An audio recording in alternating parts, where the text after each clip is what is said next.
Quality और consistent performance के लिए सिर्फ सिल्वर पंप्स एंड मोटर्स, नाम याद रखना। વિરામત ફરી એકવાર આપનું સ્વાગત છે। પાકિસ્તાનથી સ્થળાંતર થયેલા હિન્દુઓના પુનર્વસન માટે કચ્છમાં સ્થપાયેલા એસઆરસીમાં કૌભાંડના આરોપ કરવામાં આવ્યા છે। ત્યારે શું આરોપ છે, ફરિયાદ શું થઈ છે, તેના વિશે વાતચીત કરી આપણી સાથે અત્યારે લાઈવ જોડાયેલા છે ફરિયાદી ઓમપ્રકાશભાઈ। ઓમપ્રકાશભાઈ, આપનું સ્વાગત છે। આપે શું ફરિયાદ કરી છે? આખું કૌભાંડ છે શું? Good afternoon everybody. एसआरसी का मैं शेयर होल्डर हूं। मेरे नॉलेज में 1 जून 2022 को ये फ्रॉड का मुझे नॉलेज हुआ कि एसआरसी के अंदर फ्रॉडुलेंट सक्सेशन सर्टिफिकेट रजू करके वो प्रॉपर्टी साइफन की जा रही है। चंद्रकला राज एक क्लेमेंट ने बॉम्बे हाई कोर्ट में एक फ्रॉडुलेंट सक्सेशन की अर्जी की थी थ्रू जतिन नरेंद्र जोशी। मैं उस परिवार से मिला कि आपकी प्रॉपर्टी में कुछ फ्रॉड हो रहा है। दमयंती आर्या, अर्जुन राज की जो बेटी थी, उन्होंने एसआरसी को राइटिंग में इन्फॉर्म किया कि ये फ्रॉड हो रहा है, प्लीज इस फ्रॉड को आप रोकिए। बॉम्बे हाई कोर्ट में वैकेशन है, हम कोर्ट की कार्रवाई करके आपको इन्फॉर्म करेंगे।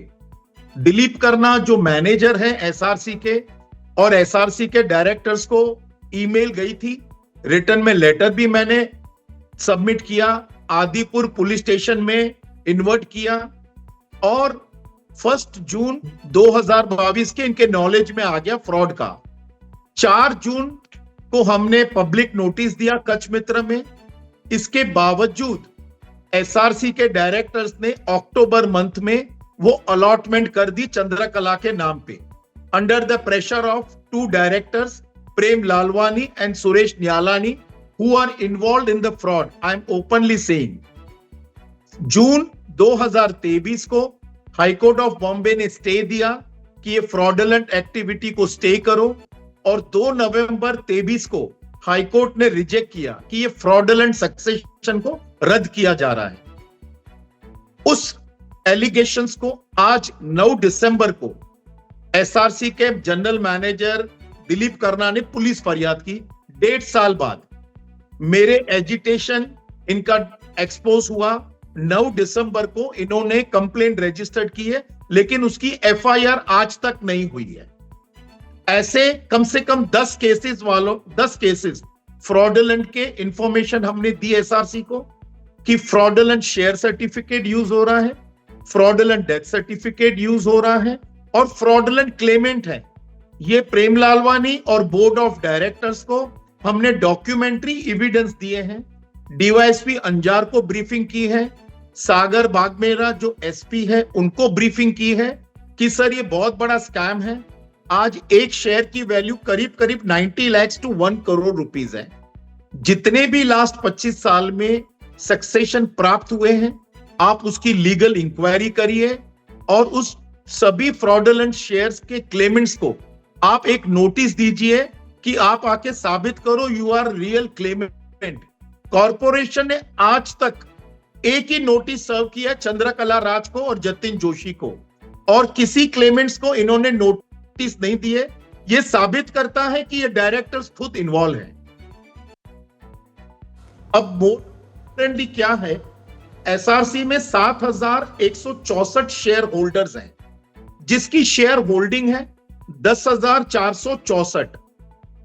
ये शेयर होल्डर को दिखाते हैं कि डेथ हो गई है, बॉम्बे में डेथ हो गई है मेजर, और जितने शेयर होल्डर्स की डेथ दिखा रहे हैं वो फ्रॉडुलेंट डेथ सर्टिफिकेट इन्होंने बनाए हैं, फ्रॉडुलेंट शेयर सर्टिफिकेट इन्होंने बनाए हैं। मैं आपको एविडेंस बताता हूं ये क्या मोड ऑफ ऑपरेंडी करते हैं। ये शेयर सर्टिफिकेट है जो कंप्यूटराइज है। हर केस में, बॉम्बे के हर केस में ये शेयर सर्टिफिकेट यूज किया गया। एक ही सर्टिफिकेट 200 केस में मैं आपको साबित करूंगा। मेरे पास 8 केसेस में ये सर्टिफिकेट मैंने प्राप्त किए हैं, जो एसआरसी के डायरेक्टर्स को मैंने बताया है कि ये फ्रॉडुलेंट शेयर सर्टिफिकेट जिसकी डेट ऑफ अलॉटमेंट कॉमन है, सिर्फ शेयर सर्टिफिकेट का नाम चेंज हो रहा है, शेयर होल्डर का नाम चेंज हो रहा है और सर्टिफिकेट।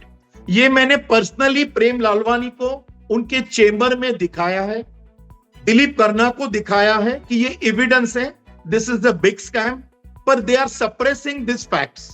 वो नहीं चाहते ये स्कैम एक्सपोज हो।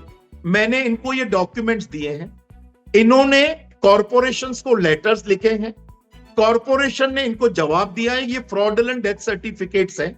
ऐसे 8 कॉरपोरेशन, लखनऊ, अजमेर, बॉम्बे, पूना और Chennai, they have given them evidence कि these are fraudulent death certificates.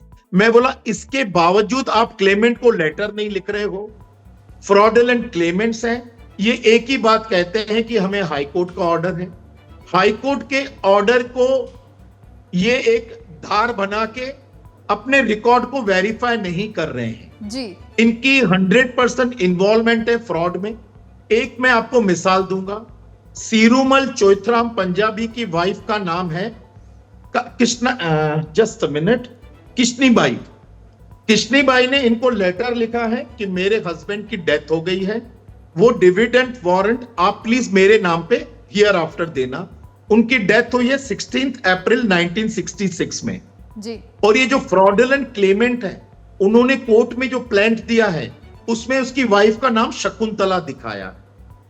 जब ये फ्रॉडुलेंट सक्सेशन आए तो they had a documentary evidence, उनके पास एक डॉक्यूमेंट पड़ा है कि मेरे हस्बैंड की डेथ हो गई है, हर नेम इज किशनीबाई, और ये फ्रॉडुलेंट लेडी बता रही है शकुंतला।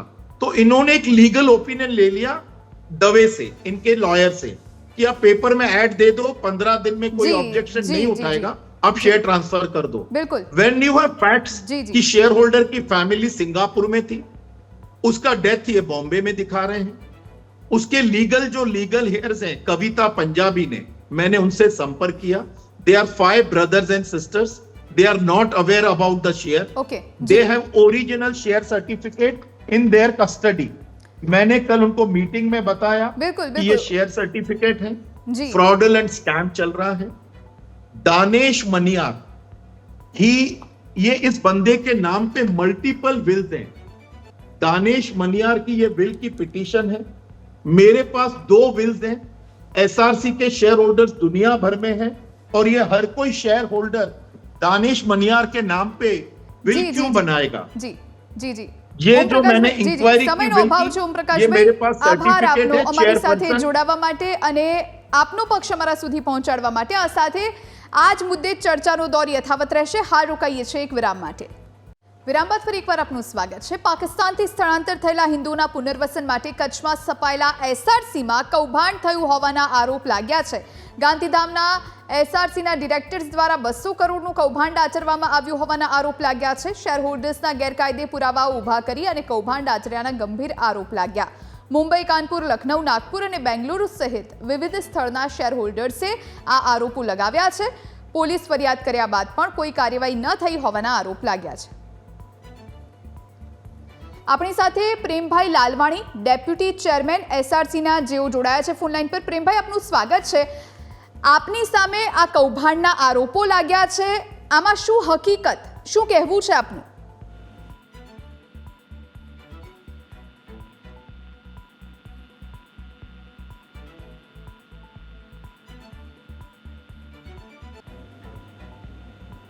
પ્રેમભાઈ, અવાજ મળે છે આપને? તો સંપર્ક તેમનો કપાયો છે, ફરી એકવાર સંપર્ક સાધવાનો પ્રયત્ન કરીશું, પરંતુ આપણી સાથે ફરિયાદી ડિરેક્ટર એસઆરસીના જોડાયા છે નિલેશભાઈ। નિલેશભાઈ, સ્વાગત છે આપનું। જે ફરિયાદ કરવામાં આવી રહી છે, આપને આ કૌભાંડની આશંકા કેવી રીતે ગઈ, આખી ઘટના શું રહી? જય શ્રી કૃષ્ણ બેન, હું નિલેશ પંડ્યા, એસઆરસી ડાયરેક્ટર છું। મને 14 મહિના થયા એઝ એ ડાયરેક્ટર બોર્ડ ઉપર આવે। મારા આવ્યાના લગભગ 2-3 મહિના પછી એક જ વ્યક્તિના એડ્રેસ ઉપરથી બોમ્બેથી સક્સેશન સર્ટિફિકેટોની લિસ્ટ આવ્યું હતું એક મારા હાથમાં। એટલે જ્યારે એ લિસ્ટને મેં ચેક કર્યું ત્યારે ખબર પડી કે અમદાવાદનો શેર હોલ્ડર બોમ્બેથી સક્સેશન કઢાવે છે, લખનઉનો શેર હોલ્ડર બોમ્બેથી સક્સેશન કઢાવે છે। આના જ્યારે હું ઊંડા તપાસમાં ગયો અને ફાઇલો મેં જ્યારે ચેક કરી ત્યારે ખબર પડી કે બોમ્બેના એક જ એડ્રેસ ઉપર એડ્રેસ ચેન્જ થાય છે, એક જ વ્યક્તિના નામનો પાવર આવે છે, ઈ જ વ્યક્તિના પાવરથી ગાંધીધામના એક જ વ્યક્તિના પરિવારના નામે ઈ વર્જિન શેર ટ્રાન્સફર થાય છે. આજે અમારા વર્જિન શેરની વેલ્યુ માર્કેટ કિંમત 1 કરોડ રૂપિયા બોલાય છે, કારણ કે અમારી જેમની પર ફરિયાદ થઈ છે. પ્રેમભાઈ, સ્વાગત છે આપનું. અવાજ મળે છે આપને પ્રેમભાઈ? હા, પહોંચે બોલો. હા, આજે 200 કરોડના કૌભાંડના આરોપો લાગ્યા છે એસઆરસી ના ડિરેક્ટર્સ પર, એટલે કે આપની ઉપર. આપનું આ કૌભાંડને લઈને શું કહેવું છે? આમાં શું છે, 2 પ્રશ્નો છે. એક તો છે એસઆરસી નો, બીજો છે હું ઇલેક્શનમાં ઉભો છું એનો. આપ જે છે પૂછવા માંગો છો એસઆરસી માટે, એના માટે મેં પહેલા પણ કીધું છે, કોઈ પણ વ્યક્તિ અમને પોતાની ફરિયાદ આપશે તો એની સંપૂર્ણ તપાસ થશે અને જે લોકો જવાબદાર હશે એના ઉપર પગલાં લેવાશે. જેમ એક વ્યક્તિએ અમને ફરિયાદ કરી, એના માટે અમે આલીપુરમાં પોલીસ ફરિયાદ કરી છે. અમારું કહેવાનું કેવળ એટલું જ છે કે જે વ્યક્તિ સાથે અન્યાય થયો છે એ વ્યક્તિ જે છે સામે આવે. દલાલો કે એના જે છે બીજા જે માણસો છે એ લોકો નહીં, ખરેખર જે વ્યક્તિને અન્યાય થયો છે એ માણસ જો અમને એપ્લિકેશન આપશે, અમને એટલે એસઆરસી ને, તો અમે ઇમિડિયેટ એના ઉપર પગલાં લઈશું. જોડાયેલા છે જેઓ ડિરેક્ટર છે એસઆરસીના અને તેઓ જ ફરિયાદી પણ છે. નિલેશભાઈ, પ્રેમભાઈ કહી રહ્યા છે કે જે વ્યક્તિને ખરેખર અન્યાય થયો છે એ સામે આવીને એ ફરિયાદ કરે તો પછી કાર્યવાહી કરવામાં આવશે. તો શું ફરિયાદી સામે નથી આવ્યા? એમને જેમને અન્યાય થયો છે એમને કોઈ ફરિયાદ નથી કરી હજુ સુધી? ના બેન, એવું નથી. એ લોકોએ અનગિનત ફરિયાદો બધા બોર્ડ ઓફ ડાયરેક્ટર્સને કરેલી છે. તેના તમામ પુરાવા તેમને મોકલેલા છે ઈમેલ દ્વારા. અને મારો એક પ્રશ્ન અમારા ડેપ્યુટી ચેરમેન સાહેબને છે કે આજે as A board of director તમે શું કરવા બનો છો? શેર હોલ્ડર તમને શું કરવા ચૂંટીને બેસાડે છે ડાયરેક્ટર તરીકે? To safeguard their interest. આજે એઝ એ ડાયરેક્ટર મારા ધ્યાનમાં એક કૌભાંડ આવે છે તો પહેલી પ્રાયોરિટી મારી ઈ છે કે મારે ઈ ફરિયાદ જાતે જઈને પોલીસના દ્વારે આપવાની રહે છે કે અમારા સાચા શેર હોલ્ડરોના હિત એક ફ્રોડ વ્યક્તિ 1-2 નહીં 200 શેરોનો વહીવટ કરી ચૂક્યો હોય તો એની સ્ક્રુટિનિટી કરી અને ડાયરેક્ટ મારે એઝ એ ડાયરેક્ટર તરીકે ફરિયાદ દાખલ કરાવવી જોઈએ. ઈ લોકો શું કરવા કરાવતા નથી?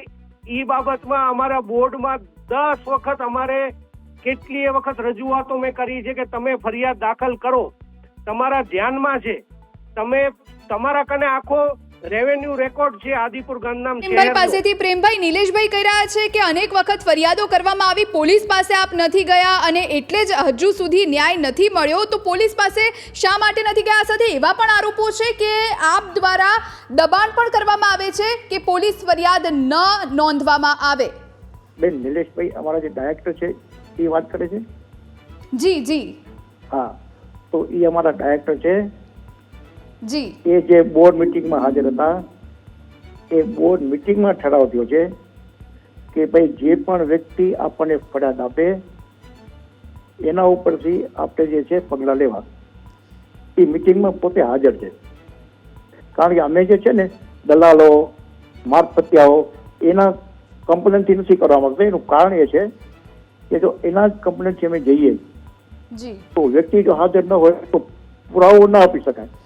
એટલે અમે વિષય છે કે જો અન્યાય થયો છે જો આવે તો એ પુરાવો આપી શકે.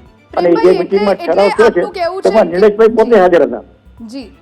પ્રેમભાઈ, આપનું એવું કહેવું છે કે એને પૂછો સામે આવ્યા છે, મિટિંગમાં ઠરાવ થયો હતા કે નહીં? એઝ અ ડાયરેક્ટર જે છે એ મિટિંગમાં એ ભાઈ હાજર હતા અને આજે આવી રીતે વાત કરે છે.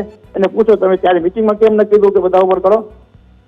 બેન, 22/6 ની બોર્ડ મિટિંગના અંદર અમારા ભૂતપૂર્વ એક ડાયરેક્ટર જે પાસ્ટ અવે થઈ ગયા હમણાં 1 મહિના પહેલા, રાજાભાઈ પટેલ, એમનો વિડીયો રેકોર્ડિંગ આખી બોર્ડ મિટિંગનો મારા પાસે અવેલેબલ છે. એમણે પોતે રજૂઆત કરી છે કે આ જેટલા ઠગોએ કંપની જોડે ઠગાઈ કરી છે, કંપનીના સાચા શેર હોલ્ડર જોડે ઠગાઈ કરી છે, ડેટા સ્ક્રુટિનિટી કરો અને લોકોને જેલ ભેગા કરો. હું તમને એ વિડીયો પાસ ઓન કરી શકું એમ છું બેન. પ્રેમભાઈ, એટલે નિલેશભાઈ કહી રહ્યા છે કે એમની પાસે પુરાવા છે, વિડીયો રૂપે પુરાવા છે, અને તેમ છતાં આગળ કોઈ પ્રક્રિયા હાથ નથી ધરવામાં આવતી. આપ કહી રહ્યા છો કે જ્યાં સુધી ફરિયાદી સામે નહીં આવે, વચેટિયાનું નહીં માનીએ, દલાલનું નહીં માનીએ. બેન, મારી વાત સાંભળો. જી જી આ કોઈ વ્યક્તિથી સંસ્થા નથી હાલતી, બોર્ડના ઠરાવોથી હાલે છે જી અને બોર્ડના મેમ્બર છે અને એમણે જ એ બોર્ડમાં પોતેની હાજરીમાં ઠરાવ કર્યો છે કે કમ્પ્લેન વ્યક્તિની હોવી જોઈએ અને એ વ્યક્તિ કરે એટલે પોલીસ ફરિયાદ કરવી અને એ ઠરાવ ઉપરથી એક કેસ આપણે જે છે આદિપુરમાં કર્યું છે. આજે પણ હું તમને કહું છું કે એ બોર્ડના ઠરાવ મુજબ જે પણ વ્યક્તિ અમને એપ્લિકેશન કરશે અને પુરાવા આપશે એના માટે અમે પોલીસ કમ્પ્લેન કરશું. જી નિલેશભાઈ, પ્રેમભાઈ સ્પષ્ટ કહી રહ્યા છે કે જ્યાં સુધી ફરિયાદી કોઈ વ્યક્તિ સામે નહીં આવે ત્યાં સુધી તેઓ આગળ નહીં વધી શકે. તો આપની પાસે એવા કોઈ ફરિયાદી સામે આવ્યા છે ખરા? બેન, આપણા દેશના અંદર જે સંવિધાન બોર્ડનો ઠરાવ છે અને બોર્ડની ઠરાવમાં નિલેશભાઈ હાજર છે. બેન જી જી જી સમયનો અભાવ છે. જી બેન, ઈ ઠરાવમાં મેં વાંધા લીધેલા છે, તેમના ધ્યાનમાં છે. ભારત દેશનું બંધારણ છે, બંધારણથી બોર્ડ મોટું નથી. આ લોકો પોતાની મનમાની ચલાવે છે કે બોર્ડમાં મેજોરિટીથી જે વસ્તુ પાસ કરી ઈ જ માન્ય રાખવાની, કાયદાને માનવા તૈયાર જ નથી આ લોકો. જી નિલેશભાઈ, સમયનો અભાવ છે. પ્રેમભાઈ અને નિલેશભાઈ, આપ બંને અમારી સાથે જોડાયા એ બદલ આપનો આભાર. આ સાથે બુલેટિનમાં અત્યારે બસ આટલું જ, પરંતુ વધુ સમાચારો માટે આપ જોતા રહો ન્યૂઝ કેપિટલ.